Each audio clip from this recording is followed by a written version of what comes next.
Candidates, अभी हाल फिलहाल में हमने आपके साथ एक वैकेंसी डिस्कस की हुई थी जो कि रिलीज हुई थी institute of banking personal selection की, जो कि रहने वाली थी ऑफिसर्स की वैकेंसी। और आज हम फिर से एक न्यू वैकेंसी, एक न्यू अपॉर्चुनिटी आप सभी के लिए लेके आ चुके हैं, जो कि रिलीज हुई है institute of banking personal selection की तरफ से। एक और न्यू अपॉर्चुनिटी इन्हीं की तरफ से रहने वाली है, जो कि आज के इस वीडियो में हम डिस्कस करेंगे। तो अगर आपने जो पहली हमने इनकी तरफ से जो पहली वैकेंसी रिलीज हुई है, जो कि है पीओ यानी प्रोबेशनरी ऑफिसर और मैनेजमेंट ट्रेनी की, अगर आपने अभी तक वो नहीं देखी है, अगर आपने ग्रेजुएशन किया हुआ है और आप अप्लाई करना चाहते हैं बैंक के अंतर्गत एज जॉब पाना चाहते हैं, तो आप उसके लिए अप्लाई कर सकते हैं। उसमें करीब 11 बैंक जो है वो पार्टिसिपेट करने वाले हैं। तो अगर आप अप्लाई करना चाहते हैं तो आप प्रीवियस वीडियो को हमारी देख सकते हैं, आपको आई बटन पे वीडियो मिल जाएगी, वहां आप देख लीजिएगा। और आज की इस वीडियो में भी हम एक न्यू वैकेंसी के बारे में ही बात करने वाले हैं, जो कि इन्हीं की तरफ से रिलीज हुई है, लेकिन वो रहने वाली है आपकी स्पेशलिस्ट ऑफिसर्स की वैकेंसी रहने वाली है, जिसके अंतर्गत बहुत सारी पोस्ट यहाँ पे रिलीज हुई है। इसका डिटेल नोटिफिकेशन रिलीज हो चुका है, फॉर्म फिलिंग भी स्टार्ट हो चुकी है। तो आज के इस वीडियो में हम डिटेल नोटिस डिस्कस करने वाले हैं, सारे इंपॉर्टेंट पॉइंट्स को कवर करते हुए चलेंगे। तो अगर आप इस वैकेंसी के लिए अप्लाई करना चाहते हैं तो ये वीडियो आज आप पूरी कंप्लीट देख लीजिएगा और वीडियो को अंत तक देखें, ताकि आपसे इस अपॉर्चुनिटी से रिलेटेड कोई भी इंफॉर्मेशन हो वो मिस ना हो पाए। तो चलिए वीडियो को स्टार्ट करते हैं।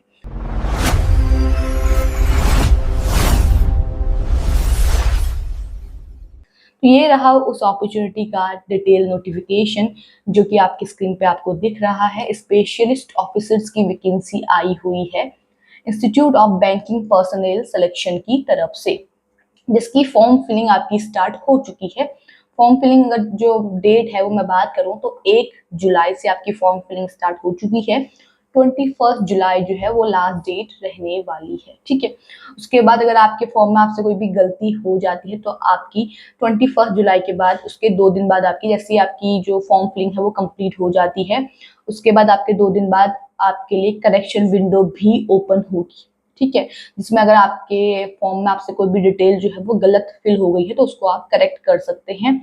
इसके लिए जो आपका सिलेक्शन प्रोसेस रहेगा वो प्री, मेंस और इंटरव्यू का रहने वाला है। पहले प्री होगा, फिर मेंस होगा, फिर इंटरव्यू होगा, जो यहाँ पे दिया गया है फिलहाल की प्री आपका जो है वो अगस्त में करवा दिया जाएगा। मेंस जो है वो यहाँ पे आपका अक्टूबर में, नवंबर में होगा, और जो इंटरव्यू है वो दिसंबर या फिर नवंबर के मंथ में होगा, और जनवरी में आपका, जनवरी 2027 में आपका इसके लिए अलॉटमेंट हो जाएगा। यही स्कीम जो है वो, जो पहली हमने आपके साथ वैकेंसी डिस्कस की हुई है, उसके लिए भी सेम प्रोसीजर है, मेंस का या प्री का या इंटरव्यू का। जनवरी 2027 में आपका अलॉटमेंट हो जाएगा इस वैकेंसी के लिए। अब बात करते हैं पोस्ट की, कौन कौन सी पोस्ट रहेगी स्पेशलिस्ट ऑफिसर्स के अंतर्गत। तो रहने वाली है आईटी ऑफिसर स्केल 1 की या स्केल फर्स्ट की, एग्रीकल्चरल फील्ड ऑफिसर की, राजभाषा अधिकारी की, लॉ ऑफिसर्स की, उसके अलावा एचआर पर्सनल ऑफिसर की और मार्केटिंग ऑफिसर की पोस्ट रहने वाली है। तो टोटल 6 पोस्ट रहने वाली है इसके अंतर्गत। अब हम इन पोस्ट को डिटेल में डिस्कस करेंगे, जिनके लिए अलग अलग एजुकेशन क्वालिफिकेशन रहने वाली है, तो वो भी हम यहाँ पे देखेंगे, और एज क्राइटेरिया क्या रखा गया है, सारी चीजें डिस्कस करते हुए चलते हैं। ये रही वो बैंक की लिस्ट जो इसमें पार्टिसिपेट करेंगे और इनके अंतर्गत ही आपका सिलेक्शन होना है। बात करूं अगर स्केल ऑफ पे की, तो ये रहेगा आपका स्केल ऑफ पे, स्टार्ट होगा 48,480 से, वेरी करती है आपकी सैलरी 85,920 के बीच में। ये आपका यहाँ पे स्केल ऑफ पे रहने वाला है। एज जो है आपकी इसके लिए मिनिमम रखी गई है 20 इयर्स एंड मैक्सिमम रखी गई है 30 इयर्स। अगर आप 30 प्लस हैं और अगर आप रिजर्व कैटेगरी से बिलोंग करते हैं तो आप यहाँ पे एज रिलैक्सेशन वाला सेक्शन देख लीजिए, आप इसका यूज कर सकते हैं और फॉर्म फिल कर सकते हैं अगर आप रिजर्व कैटेगरी से बिलोंग करते हैं तो। उसके बाद यहाँ पे पीडब्ल्यूबीडी के लिए, ईडब्ल्यूएस के लिए कुछ इंस्ट्रक्शंस दिए हुए हैं, जो आप अच्छे से ध्यानपूर्वक यहाँ पे पढ़ लीजिएगा। हम सीधे बात करेंगे आपके एजुकेशनल क्वालिफिकेशंस के बारे में, जो आपको यहाँ पे देखने को मिल जाएगी। पहली पोस्ट रहेगी आईटी ऑफिसर स्केल फर्स्ट की। एज क्राइटेरिया मैं बता चुकी हूँ। अगर बात करूँ एजुकेशनल क्वालिफिकेशन की, तो आपके लिए यहाँ पे या आपसे यहाँ पे मांगा गया है कि 4 साल का आपका इंजीनियरिंग कोर्स। आईटी का मीन क्या है कि आईटी मतलब आपका आईटी सेक्टर में ही, आपके इससे रिलेटेड स्ट्रीम जो है उसमें ही आपके यहाँ पे जो पढ़ाई है या कोर्सेज है वो होने चाहिए।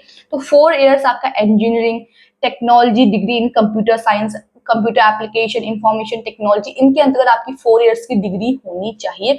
अगर आपके पास ये नहीं है तो अगर आपने पोस्ट ग्रेजुएट हो, आप पोस्ट ग्रेजुएशन आपने की हुई है इलेक्ट्रॉनिक्स में, इलेक्ट्रॉनिक्स एंड कम्युनिकेशन में, या कंप्यूटर साइंस में, आईटी में, कंप्यूटर एप्लीकेशन में, तो भी आप यहाँ पे अप्लाई कर सकते हैं।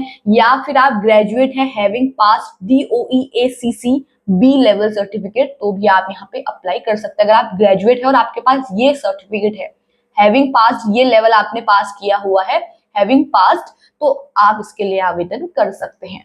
अगली है एग्रीकल्चरल फील्ड ऑफिसर की, जिसके लिए आपसे 4 ईयर की डिग्री मांगी गई है एग्रीकल्चर और उससे रेलेवेंट फील्ड्स में।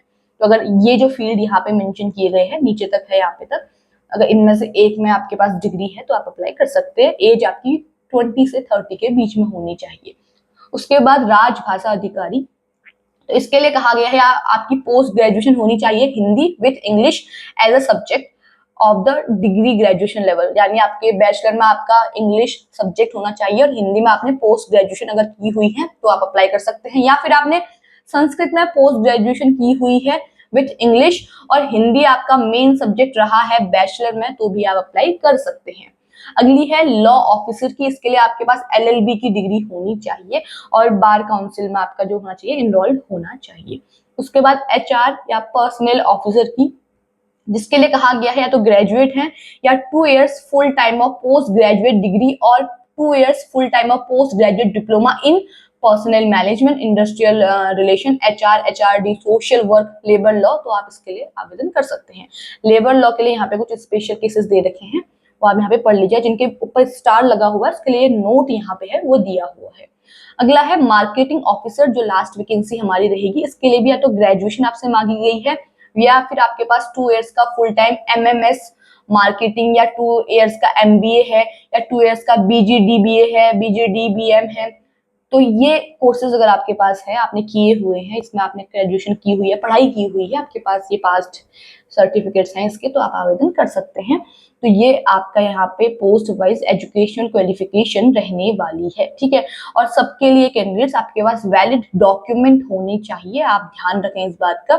फीस की अगर मैं बात करूं फॉर अनरिजर्व कैटेगरी वो रहेगी 850 रुपीज, फॉर रिजर्व कैटेगरी यानी कि SC, ST और PWBD के लिए 175 रुपीज आपकी फीस रहने वाली है, जो कि ऑनलाइन ही पे होगी। उसके बाद यहाँ पे मैंने आपको बताया है कि इसका एग्जाम पैटर्न जो रहेगा वो प्री, मेंस एंड इंटरव्यू का रहेगा, ठीक है। तो यहाँ पे पोस्ट वाइज आपका यहाँ पे एग्जाम पैटर्न दिया हुआ है, जैसे IT officer, agriculture field officer, HR personal officer और मार्केटिंग ऑफिसर के लिए आपका प्री का जो स्कीम है एग्जामिनेशन की वो ये रहने वाली है, जो आपका 100 क्वेश्चंस रहेंगे, 125 मार्क्स का आपका टोटल पेपर रहेगा और 80 मिनट्स का आपको उसके लिए टाइम दिया जाएगा। ये है वो सब्जेक्ट जो आपके रहने वाले हैं, लैंग्वेज को छोड़ के बाकी आपको बाइलिंगुअल देखने को मिल जाएंगे। फिर यहाँ पे लॉ ऑफिसर और राजभाषा अधिकारी के लिए थोड़ा सिलेबस अलग है, पैटर्न जो और टेस्ट हैं वो भी आपके अलग अलग रहेंगे, क्वेश्चन सेम रहेंगे, मार्क्स टोटल सेम रहेंगे, टाइम सेम रहेगा, लेकिन नेम ऑफ टेस्ट यहाँ पे जो है वो चेंज हो जाएगा। ये आपका प्री रहेगा। फिर जब आपका प्री क्वालिफाई हो जाता है, जो कि क्वालिफाइंग नेचर का रहता है, अगर आपका प्री क्वालिफाई हो जाता है तो आप यहाँ पे मेंस का एग्जाम देंगे, जो कि फिर से यहाँ पे पोस्ट वाइज रहेगा। जो प्री के लिए जो पोस्ट थी और जो मेंस के लिए रहेगी वो सेम रहने वाली है, यानी प्री के लिए जो उनका जिन जिन पोस्ट का प्री सेम रहेगा उन्हीं का मेंस भी सेम रहने वाला है, जो कि यहाँ पे दिया हुआ है, ठीक है, जिसमें आपका ऑब्जेक्टिव और डिस्क्रिप्टिव दोनों यहाँ पे आपको देखने को मिल जाएगा।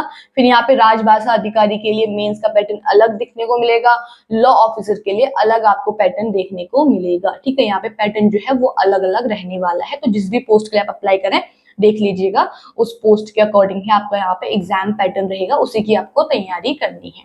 उसके बाद आपका यहाँ पे मेंस क्वालिफाई हो जाता है तो फिर आप यहाँ पे इंटरव्यू के लिए सेलेक्ट होंगे, फिर आप यहाँ पे इंटरव्यू दे पाएंगे। मैं आपको बता दूं रॉन्ग आंसर के लिए आपको यहाँ पे पेनल्टी देनी है, 0.25 मार्क्स आपका जाएगा, नेगेटिव मार्किंग आपकी होने वाली है, ठीक है। 1/4 मार्क्स हम उसको बोल सकते हैं, 0.25 मार्क्स आपका यहाँ पे जाएगा। एग्जामिनेशन सेंटर्स जो है वो नीचे दिए हुए हैं, उसको हम डिटेल में डिस्कस करेंगे, साथ ही हम वहाँ पे आपकी जो वैकेंसीज रिलीज की गई हैं हर किसी पोस्ट के लिए वो भी देखेंगे, किस पोस्ट के लिए कितनी वैकेंसी रहने वाली है। फिलहाल जो यहाँ पे मेन चीजें भी वो है वो देख लेते हैं। इंटरव्यू के लिए यहाँ पे देखिए, इंटरव्यू आपका 100 मार्क्स का रहेगा, जिसमें 40% लेके आने हैं। क्वालिफाइंग मार्क्स रहेंगे 40% रहेंगे फॉर अनरिजर्व कैटेगरी, 35% मार्क्स रहेंगे फॉर रिजर्व कैटेगरी।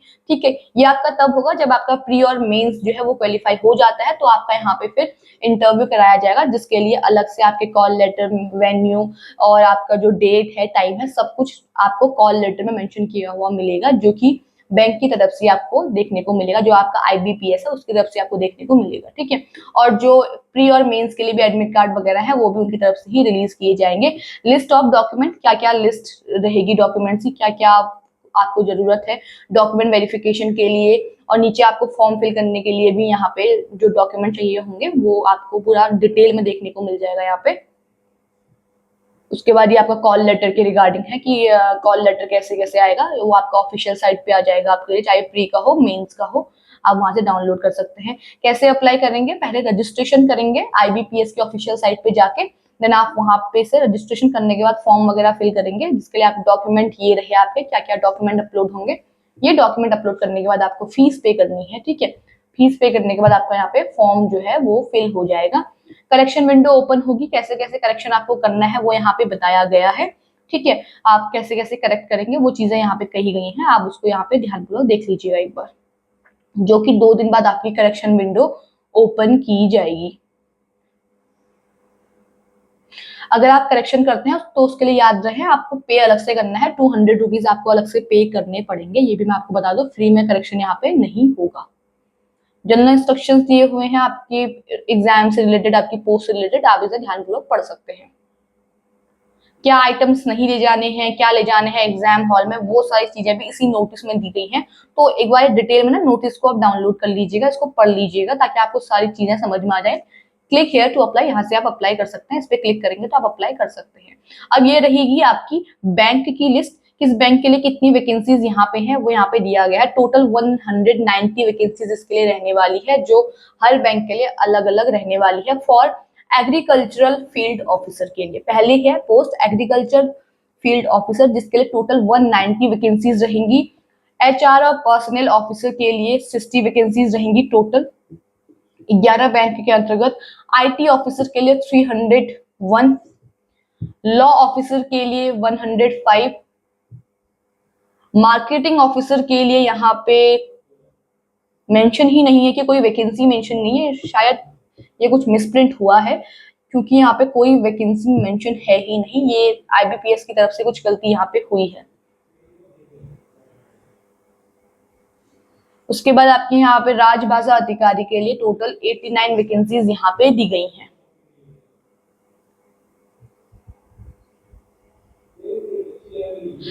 जहां जहां पे कैंडिडेट्स एनआर मेंशन किया गया है, आपको दिख रहा होगा, तो ये है आपका वैकेंसी फॉर रिपोर्टेड में include backlog vacancies for some banks. यहाँ पे बैकलॉग वैकेंसीज जो होंगी आपकी वो इंक्लूड होंगे। उसके बाद एग्जामिनेशन सेंटर्स दिए हुए हैं प्री और मेंस के लिए। ठीक है, तो यहाँ पे इन एग्जाम सेंटर्स का आप यूज कर सकते हैं, इनमें से किसी एक एग्जाम सेंटर को आप यहाँ पे फिल कर सकते हैं। उसके बाद यहाँ पे आपको क्या क्या डॉक्यूमेंट कैसे कैसे फॉर्मेट में क्या क्या साइज में अपलोड करने हैं उनकी लिस्ट दी हुई है, तो यहाँ पे आप इसको देख सकते हैं। ये आपका डिटेल नोटिफिकेशन है। ठीक है, और मैं उम्मीद करती हूँ कि जो ये आपकी मार्केटिंग ऑफिसर की पोस्ट है, अगर ये पोस्ट रिलीज की गई है तो इसके लिए एनआर वाली आपकी वैकेंसी रहेगी, वैसे कोई आपकी वैकेंसीज नहीं रहने वाली है। ठीक है, तो ये बैकलॉग वैकेंसीज रहेंगी, तो जिस जिस बैंक के लिए बैकलॉग वैकेंसीज रहेंगे उनके लिए आपका यहाँ पे एग्जाम करवाया जाएगा मार्केटिंग ऑफिसर के लिए। तो यहाँ पे आपको नीचे दिया हुआ है, वैसे वैकेंसीज यहाँ पे डायरेक्टली रिलीज नहीं की गई है। ये आपका डिटेल नोटिफिकेशन था स्पेशलिस्ट ऑफिसर्स के लिए, इसके अंतर्गत आपकी अच्छी वैकेंसीज आई हुई हैं। तो अगर आप अप्लाई करना चाहते हैं तो 21 जुलाई से पहले पहले आप इसके लिए आवेदन कर लीजिएगा। अप्लाई करने के लिए लिंक आपको हमारे डिस्क्रिप्शन बॉक्स में मिल जाएगा, इस नोटिस का लिंक भी आपको हमारे डिस्क्रिप्शन बॉक्स में मिल जाएगा, वहां से आप इस नोटिस को डाउनलोड भी कर सकते हैं। और इसी में आपको अप्लाई करने का लिंक भी नीचे मैंने आपको बताया वहां पे मेंशन किया हुआ है, तो वहां से भी आप अप्लाई कर सकते हैं। तो टाइम रहते आप इस पोस्ट के लिए आवेदन कर लीजिएगा। बाकी आज की इस वीडियो में इतना ही। ऐसे ही गवर्नमेंट जॉब से जुड़ी हुई जितनी भी वैकेंसीज आती हैं उनसे कनेक्ट रहने के लिए आप हमारे चैनल को जरूर सब्सक्राइब कीजिएगा। और अगर आपको वीडियो पसंद आई है तो इसे लाइक एंड शेयर करें। बाकी मिलते हैं एक नई वीडियो में एक नई अपडेट के साथ, तब तक के लिए धन्यवाद।